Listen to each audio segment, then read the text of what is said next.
So recently I got quite a few messages on Instagram as well as on YouTube regarding this lens right here, the Samyang 85mm f1.4 in the Mark II version.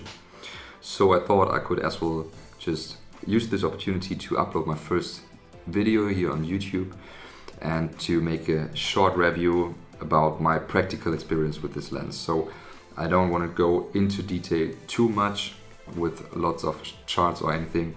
We'll talk about my personal experience with it. I'm using it for half a year now. I will show you some pictures regarding the image quality, sharpness, bokeh and so on. And we're going to talk about the basic stats and of course the packaging and the build material and build quality of this lens. So as I said, it's my first video up here. It's the first time in front of the camera.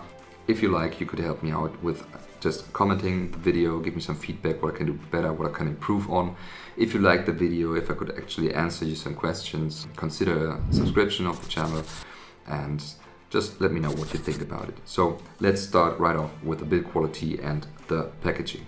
All right, so the lens comes in this silvery white box, which is really nothing special, nothing cheap, nothing premium, just plain box. So let's not waste too much time talking about it. You also get this nice little bag with it.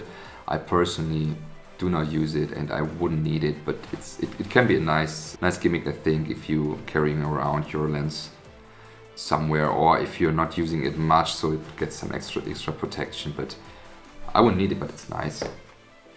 So let's talk about the lens itself. With the lens comes this little lancer right here, which really, you can hear it with click sound, so it goes on really smoothly, it goes off really smoothly. It's nothing special, nothing too premium, nothing too cheap either. It does its job, so let's not talk about this for too long either. Let's talk about this one here, the 85mm f1.4 in the Mark II version from Samyang for the Sony E-Mount. And maybe we can start off with the material. The Mark I version, as some of you might know, was in a metal case. So they changed this. This is some compound material, I would call it. So it's definitely plastic, but it feels premium. It feels nice. It doesn't feel cheap at all. It has got a matte finish, which I really like, so you don't have any big problems with fingerprints on it or something, or some glossy shine or anything. It really feels really great. Also the focus ring feels really great. You got such a rubbery surface here, which makes it really easy to grip, really nice to grip. It has a nice resistance, I would say. For me it's perfect. Not too heavy, not too light. It runs really smoothly. On the side of the lens you got a custom switch here, which you can actually customize, but only if you get the lens station for the Samyang lenses. It costs around 20 euros, so it's not too expensive. You can also, for the new lenses, then change autofocus settings, which I never had to do. But yeah, so just that you know, you can customize the button, the focus button hold and the custom switch, but you need the lens station for it. So then you can, for example, change what you do when the focus ring moves. From start, it's that in mode 1 you have the manual focus on the ring, and then in mode 2 you can change it to change the aperture when you move the ring. The lens cap is really nice, I would say, because I oftentimes had the problem that you got the feeling that it never fits perfectly, right? But this one goes on really smoothly, no problem at all, feels great.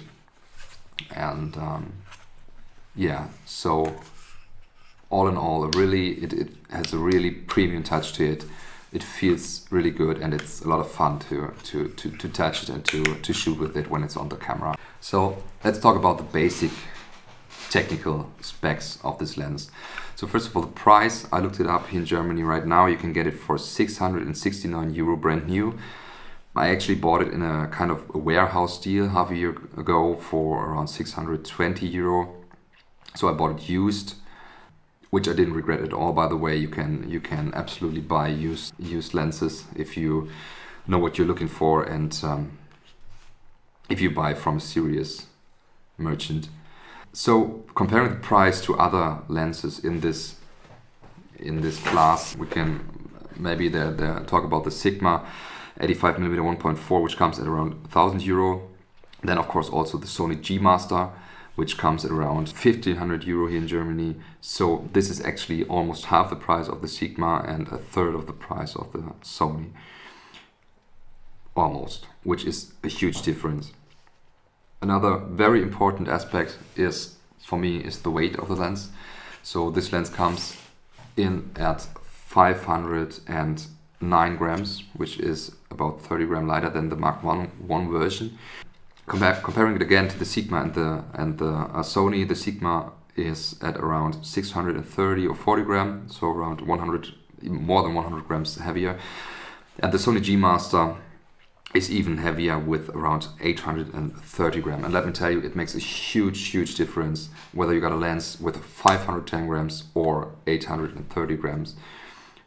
I actually owned the Sigma 24-70mm f2.8 art lens, which is a great lens. It's ultra sharp, great pictures, but I sold it because I rarely used it. For me, it was too bulky, it was too heavy. It just didn't feel good having such a heavy lens on the body. That's my personal opinion. But comparing it to this one with the 510 grams, it's just like day and night. You can shoot all day with this without your arms getting tired. It still feels good. It's just fun to shoot with it. It's the cheapest of the ones in its class, and it's the lightest in the ones in its class. Just comparing it to other 1.4 lenses. I'm not comparing it to 1.8 lenses because there's quite a huge difference.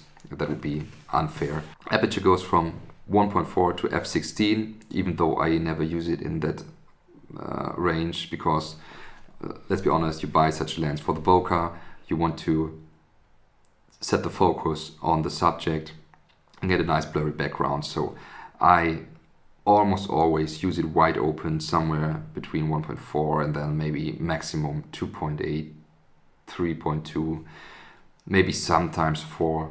We can use a filter here, of course, with a diameter of 72 millimeters. And the minimum focus distance here is 85 centimeters, which is quite bad for such a lens. But let's be honest, it's not a macro lens. You're not going to using it for macros.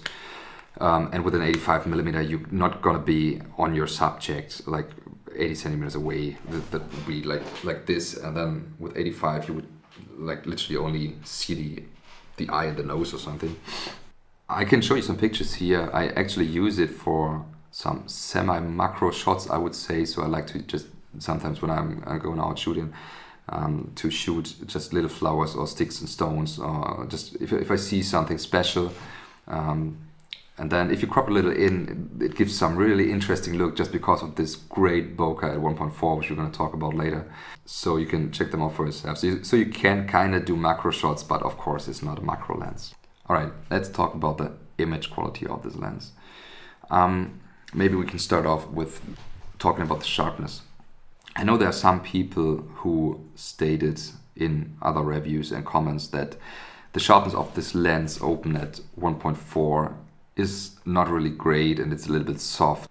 I honestly cannot agree with that. For me, this lens is it's really sharp. It's a really sharp lens. I cannot compare it to the G-Master because I never owned the G-Master lens, which is supposed like the sharpest lens ever or something. I had as I said, the Sigma 24-70, which is a really sharp lens. And this one honestly is almost as sharp. Even at 1.4, I got nothing to complain about there. I will upload a photo of me with this lens just in RAW, not edited at all, not sharpened at all. So you can just check it for yourself. I'm going to focus on the eye, on the iris. Just load it into Lightroom and check it yourself, because I would not know why or how you want a sharper lens than this. So absolutely nothing to complain about there. The next important thing would be the bokeh for me.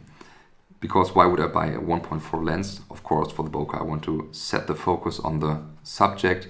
That's why I almost only use it for portrait work. You get nice round bokeh balls. I will show you a picture here. Except for the corners, of course, you get this cat's eye shaped bokeh balls, but that's just characteristic of such a lens, honestly. And what I think is way more important is actually the look of the balls themselves, not really the shape, but the look, like that there are no big onion rings or anything. And coming to this lens performs really, really great.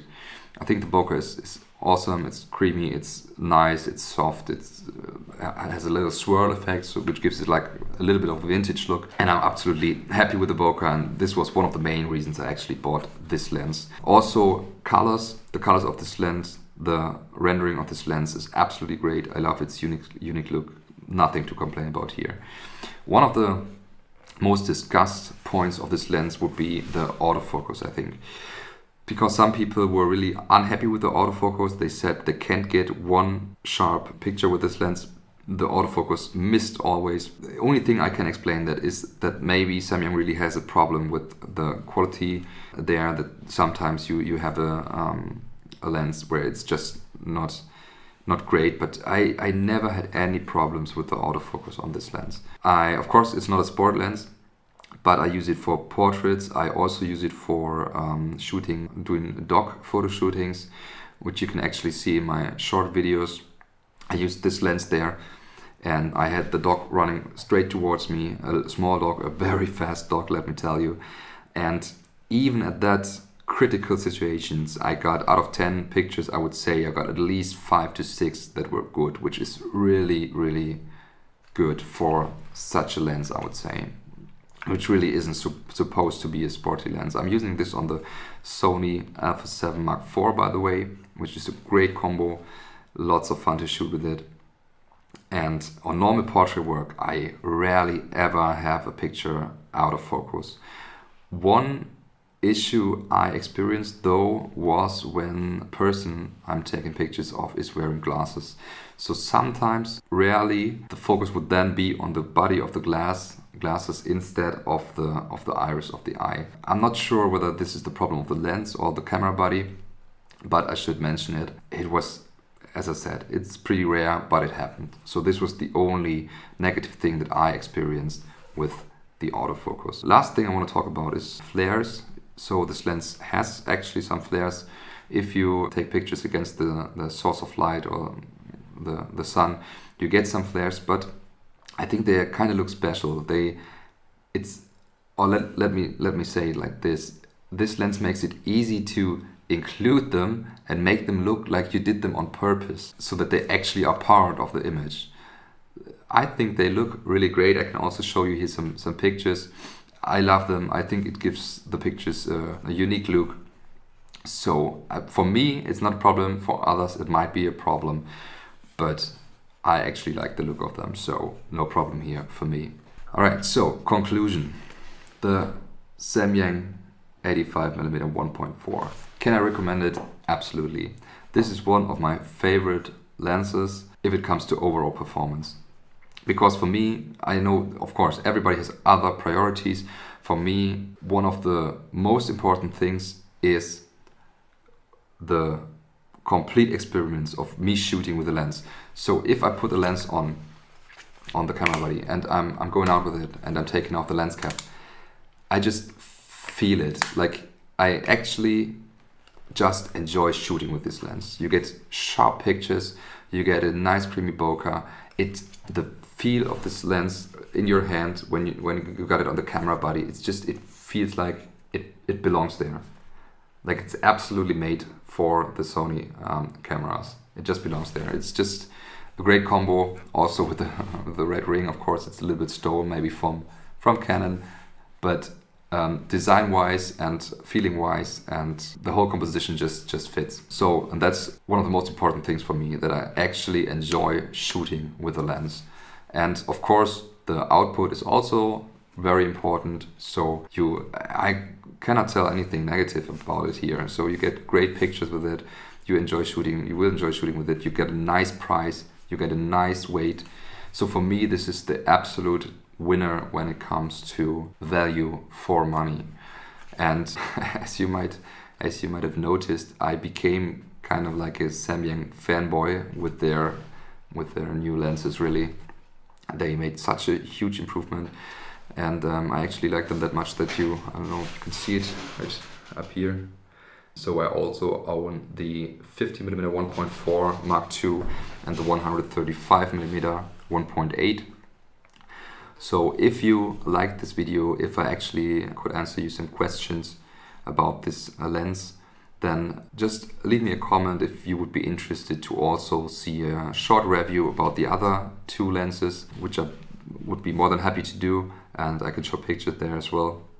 So just let me know what you think about the video, leave me a comment or a thumbs up, and consider subscribing. As I said, finally, if you're looking for an 85mm 1.4 lens for good money with a good performance, this is it.